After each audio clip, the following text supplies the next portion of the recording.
Halo teman-teman semuanya, Eh, selamat datang di Arif TV. Assalamualaikum warahmatullahi wabarakatuh. Pada kesempatan ini kuliah kedua, pertemuan kedua, mata kuliah Cloud Computing, dan nanti ada tugas ke-1 ya kawan-kawan ya. Oke, saya next. Di slide yang ini akan saya jelaskan tentang pengantar kuliah cloud computing ya.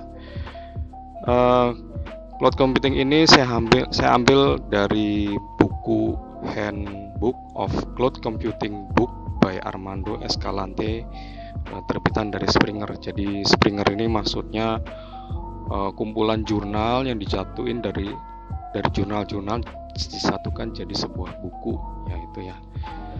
Ya ini sangat terkenal banget ya. Oke, cloud computing can be defined as a new style of computing in which dynamically scalable and often virtualized resources are provided as services over the internet. Ya ini ya. Kemudian artinya yaitu komputasi awan dapat didefinisikan sebagai gaya komputasi baru di mana sumber daya yang dapat diskalakan secara dinamis dan seringkali tervirtualisasi disediakan sebagai layanan melalui internet. Ya ini ya. Nah, di buku itu juga dijelaskan tentang IaaS, PaaS, dan SaaS ya. Sebelum kita menuju ke IaaS, PaaS, dan SaaS ya, itu ada on premises. Nah, ini maksudnya adalah building atau lokasi. Dimana ini yang model lama ya, teman-teman ya. Ini maksudnya gini loh. Jadi misalnya Anda mengelamar di suatu perusahaan ya, perusahaan IT ya. Nah, kemudian segala sesuatunya tuh dihandle sendiri ya, maksudnya di dalam lokasi itu juga ya, baik itu aplikasi, data, runtime, middleware, OS, virtualisasi, server ya, storage, networking ya. Tidak hanya itu, sebenarnya juga ada resource yang lain kayak misalnya listrik ya, terus kemudian pendingin ya, genset dan sebagainya tuh yang dihandle sendiri. Nah ini sebenarnya model yang lama ya teman-teman ya. Jadi nanti ada orang IT-nya ada sendiri, bagian server ada sendiri, orang database juga ada sendiri ya. Dan ini semuanya dihandle semuanya sendiri dalam suatu lokasi ya. Nah itu tidak dikelola atau dikelola ya perusahaan lain maksudnya ya. Nah ini sebenarnya cukup kuno kalau zaman sekarang ya. Ya bayangin kalau misalnya ada salah satu servernya mati down gitu ya. Nah ini agak repot ya. Listriknya nggak bagus tiba-tiba mati ya. Ada sih UPS yang menghandle, cuman kan ya tingkat kerusakannya juga nanti cukup dipertimbangkan. Nah untuk itulah diperlukan suatu cara ya untuk tidak ada down atau error ya. Nah itu maka di sini ada infrastructure as a service. Nah di sini application, data, runtime, middleware, dan operating system itu yang menyediakan adalah si user ya teman-teman ya, si user. Dan kemudian virtualization, server, storage, dan networking ini yang menyediakan adalah pihak ketiga ya, providernya. Nah itu. Nah kemudian ada juga platform as a service. Nah si user itu nih di sini application, data ya. Ini si user ini hanya menyediakan application dan data ya. Jadi aplikasi sama datanya ini si user yang menyediakan. Nah sisanya runtime, middleware, operating system, dan sebagainya ini yang menyediakan adalah pihak provider penyedianya ya. kepada penyedianya. Nah, ini adalah platform as a service. Kemudian ada software as a service.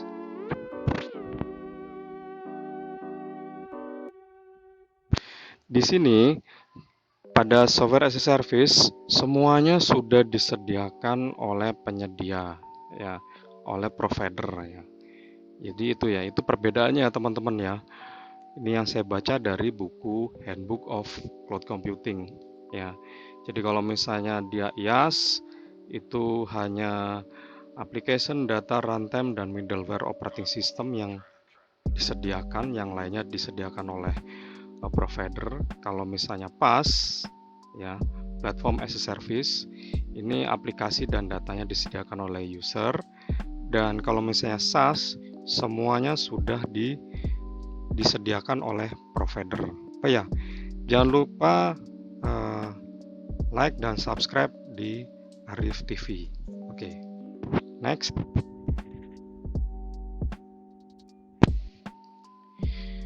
Ini adalah contoh dari software as a service ya teman-teman.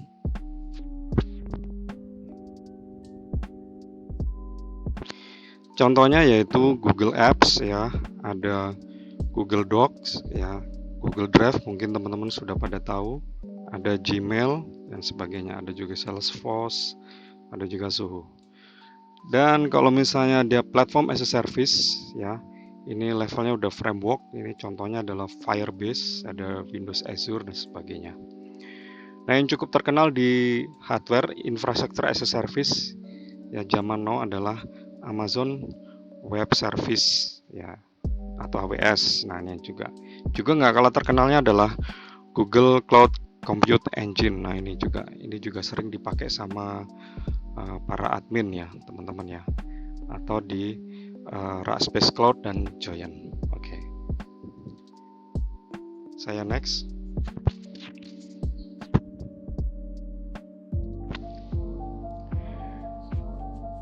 Nah, di sini saya akan menjelaskan tentang platform as a service yang akan saya coba praktekin ya, dimana ada operating system install Debian 6 di VirtualBox. Kenapa Debian 6? Karena ini yang paling enteng, yang saya rasa cukup mudah ya teman-teman ya.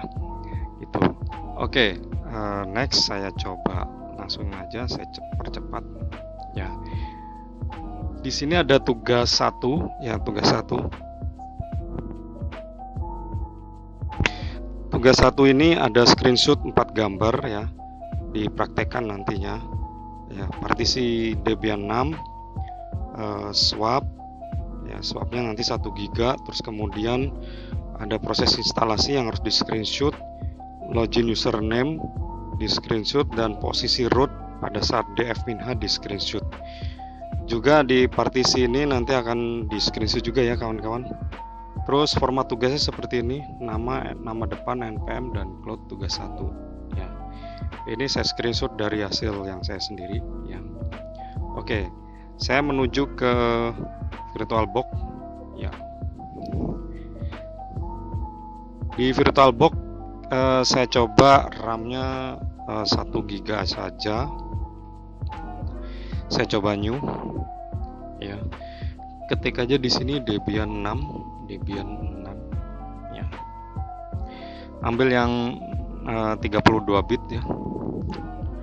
Terus kemudian saya coba next. Nah, ini RAM-nya 1 GB ya kawan-kawan ya, 1024.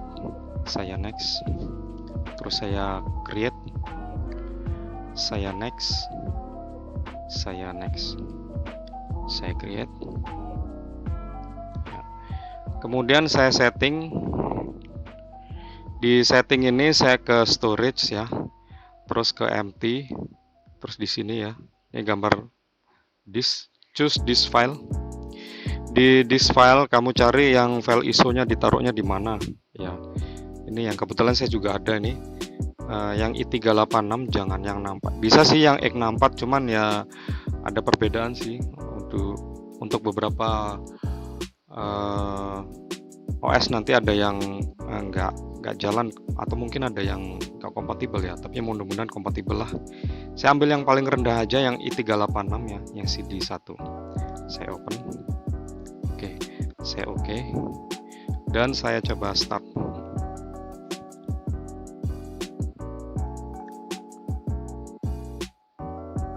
Oke. Nah, ini kalau muncul kayak gini langsung di start aja bisa nggak? Oke. Ya, bentuknya seperti ini ya kawan-kawan. Nah, saya coba enter saja. Saya view skill ya, skill saya switch. Nah, ini dia. Oke, bentuknya seperti ini. Yang English saja. Terus di enter ya tadi, di enter, terus kemudian di enter aja. Saya butuh yang cepet aja.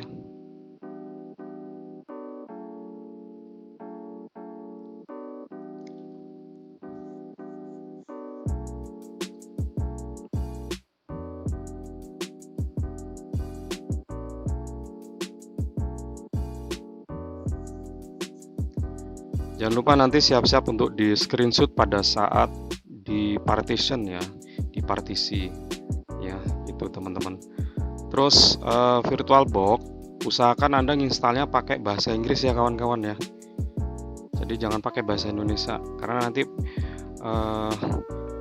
posisinya beda. Kalau menurut Pak Ono sih, kalau misalnya kita pakainya bahasa Inggris, gajinya dolar ya. Ada beberapa videonya beliau yang ngomongnya gitu. Tapi kalau bahasa Indonesia nanti gajinya rupiah. Gitu teman-teman. Oke, saya coba enter. Ya, ini hostname-nya enter aja langsung. Ya. Nah, root passwordnya kasih 123456 yang gampang aja. Di enter 123456 di enter. Ya. Kasih full name-nya, full name kamu ya. Di enter. Username-nya dikasih. Kemudian passwordnya dikasih 123456. Yang mudah saja 123456 di enter. Nah, kita tunggu. Ini pilihnya adalah Pacific.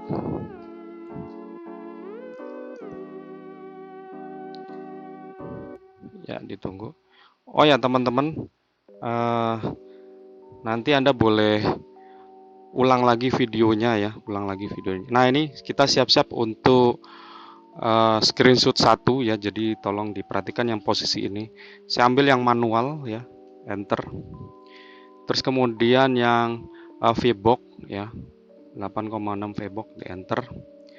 Jawab yes, di enter.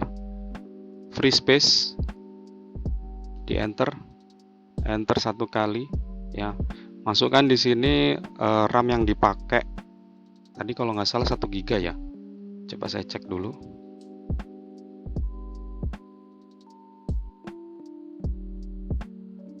Satu giga, oke, swapnya adalah 1 giga ya. 1 GB huruf kecil aja nggak apa-apa. Di enter. Terus kemudian di enter lagi, di enter lagi. Nah, paling atas ambil yang swap, di enter. Ambil yang swap area, di enter. Terus kemudian done setting, di enter.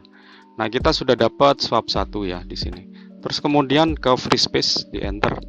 Enter lagi, enter lagi, enter lagi. Ya. Jangan lupa bootable flag-nya diaktifin, di enter. Jawab yes. Ya. Sudah on, terus kemudian down setting. Nah, sampai di sini screenshot 1. Sekali lagi screenshot 1 ya. Oke. Kalau sudah finish, di enter ya. Dan kemudian write change to this, di enter. Ya, oke. Ya, sekali lagi nanti kalau misalnya masih kurang jelas, videonya boleh di close terus kemudian diulang lagi juga boleh ya. Itu. Kita tunggu untuk menuju ke screenshot yang kedua itu kalau nggak salah proses instalasi ya. Ya, oke.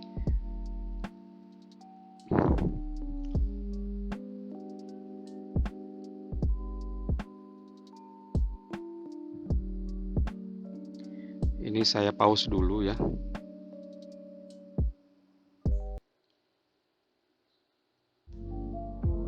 Ya, kalau sudah menuju ini muncul scan another disk, scan another CD ya. Ini jawab no. Ini belum saya klik sih. Jawab no. Ya, use not network mirror, jawab no aja karena saya butuh cepet. Ini merah seperti ini, continue aja, biarin aja ya. Nah, kemudian select and install software ya. Kita tunggu dulu. Lama nggak ya? Mudah-mudahan cepet ya ini. Oke, participate, jawab no. Nah, muncul seperti ini teman-teman. Ambil yang SSH server. Oh ya, sorry, yang di sini yang bintang ini dibuang dulu ya. Kita pakainya yang bener-bener CLI command line ya, nggak pakai desktop ya. Terus kemudian SSH server ini diaktifkan karena nanti kita akan remote ya. Standar system utility diaktifin gak ya? Diaktifin aja nggak apa-apa lah. Mudah-mudahan nanti bisa untuk standar sistemnya. Oke, saya continue, enter ya. Kita tunggu sampai menuju ke Grab ya. Di Grab nanti kita akan screenshot di Grabnya ya, karena kalau Grabnya nggak nongol nanti repot. Menuju ke proses screenshot yang kedua di Grab ya, nanti di Grab.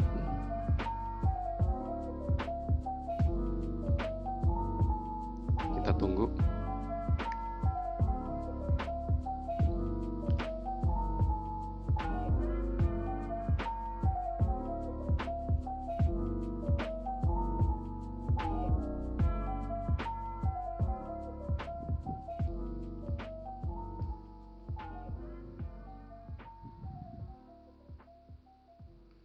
Ya, di sini Anda screenshot ya teman-teman ya.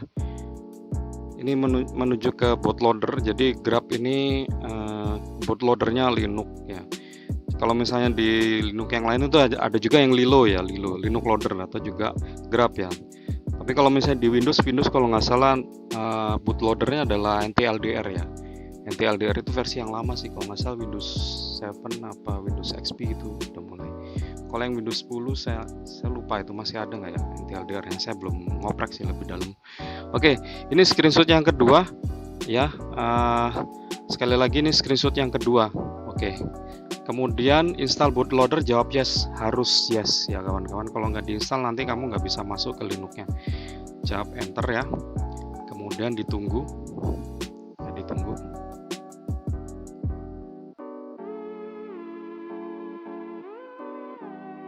Oke, continue.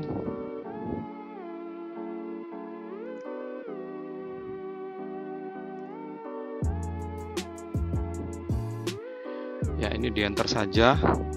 Sudah muncul tadi ya Grabnya.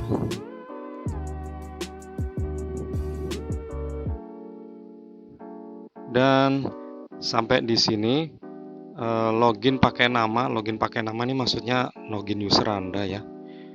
Login user Anda pakai nama Anda ya. Saya pakai ini saya. Passwordnya 123456, di enter. Oke, silakan di screenshot yang ketiga. Sekali lagi screenshot yang ketiga di sini ya kawan-kawan ya. Oke. Dan kemudian setelah screenshot yang ketiga kita menuju ke screenshot yang keempat ya. Nah, kita tinggal su aja. Su ini maksudnya super user. Kita menuju ke su. Ada juga kalau misalnya itu sudo su ya. Nanti aja saya jelaskan. Su dulu. Su di enter. 123456 di enter. Oke. Nah, di su ini setelah di su super user ya. Kita kemudian df spasi minha untuk ngecek dari si partisi. Oke. Ini adalah screenshot yang keempat. Silakan di screenshot yang keempat. Ya. Jadi sampai sini ya, kita sudah dapat 4 screenshot ya teman-teman ya. Ya, oke. Bisa ya teman-teman ya. Jangan lupa format tugas ya. Nama depan npm cloud tugas 1. Oke. Itu. Ya. Jadi seperti itu tugasnya sampai tugas keempat ya. Saya next menuju ke slide selanjutnya ya. Ini saya minimize saja. Nah, ini contoh yang sudah saya screenshot ya. Tadi bentuknya seperti ini. Kemudian saya rasa cukup teman-teman ya. Next kita ke pertemuan ketiga kuliah cloud computing, tugas yang kedua. Sekali lagi jangan lupa like dan subscribe. See you. Terima kasih. Assalamualaikum warahmatullahi wabarakatuh.